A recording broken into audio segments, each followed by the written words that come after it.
At another time, he was in danger of losing his throne. A high ranking British officer visited Pratibandhapuram. He was very fond of hunting tigers and fonder of being photographed with the tigers he had shot. As usual, he wished to hunt tigers in Pratibandhapuram. But the Maharaja was firm in his resolve. He refused permission. I can organize any other hunt. You may go on a boar hunt, you may conduct a mouse hunt. We are ready for a mosquito hunt, but tiger hunt, that is impossible.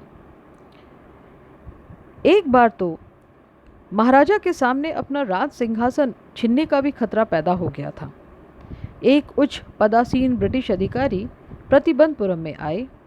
वह बाघों का शिकार करने का बहुत ही शौक रखते थे और अपने द्वारा मारे गए बाघों के साथ फ़ोटो खिंचवाने का तो उन्हें और भी अधिक शौक था। हमेशा की तरह उन्होंने प्रतिबंधपुरम में बाघों का शिकार करने की इच्छा प्रकट की, लेकिन महाराजा अपने निश्चय पर अटल थे। उन्होंने उसकी अनुमति नहीं दी। उन्होंने कहा, मैं किसी अन्य शिकार का आयोजन कर सकता हूँ। आप किसी जंगली सूअर का शिकार पर जा सकते हैं, आप किसी चूहे का शिकार कर सकते हैं, हम किसी मच्छर के शिकार के लिए भी तैयार है, लेकिन बाघ का शिकार, यह तो असंभव है। The British officer secretary sent word to the Maharaja through the Diwan that the Durai himself did not have to kill the tiger.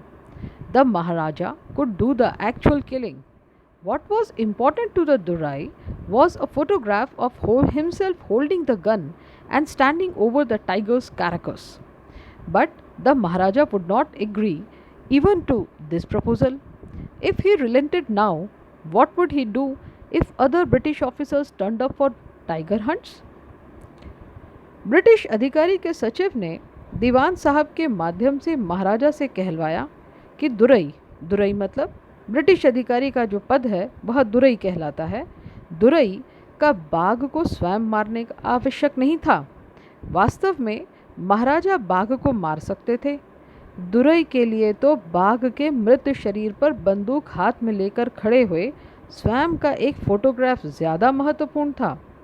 लेकिन महाराजा इस प्रस्ताव पर भी सहमत नहीं हुए।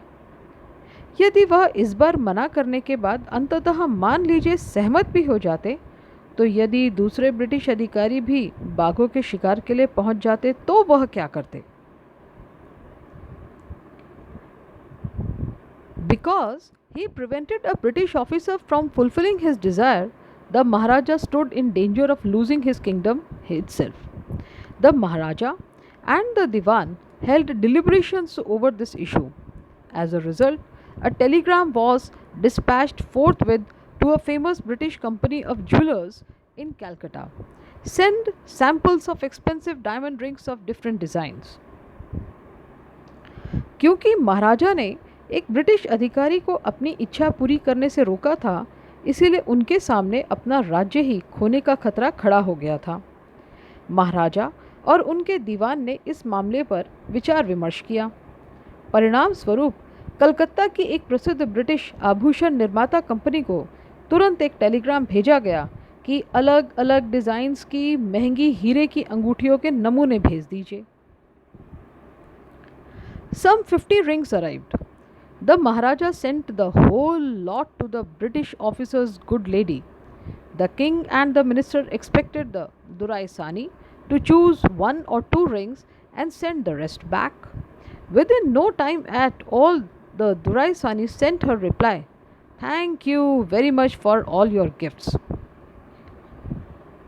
लगभग 50 अंगूठियाँ पहुँची।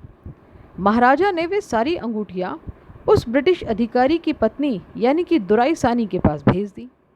राजा और उसके मंत्री ने आशा तो ये करी थी कि दुराई सानी उनमें से एक या दो अंगूठी पसंद करती हैं, कर लेंगी और बाकी सब वापस भेज देंगी। लेकिन दुराई सानी ने अपना एक उत्तर भेजा, आपका बहुत बहुत धन्यवाद आपके उपहारों के लिए। In 2 days, a bill for 3 lakh of rupees came from the British jewelers. The Maharaja was happy that though he had lost 3 lakh of rupees, he had managed to retain his kingdom. 2 दिन में British आभूषण निर्माताओं की ओर से 3 लाख रुपए का एक bill आ पहुंचा। महाराजा प्रसन्न थे कि भले ही उनके खजाने से 3 लाख रुपए खर्च हो गए थे, लेकिन उन्होंने जैसे तैसे किसी तरह अपना राज्य बचाए रखा था। इसके साथ बच्चों, इस कहानी का तीसरा भाग यहाँ पे समाप्त होता है और अब हम शुरुआत करेंगे इसके चौथे भाग की।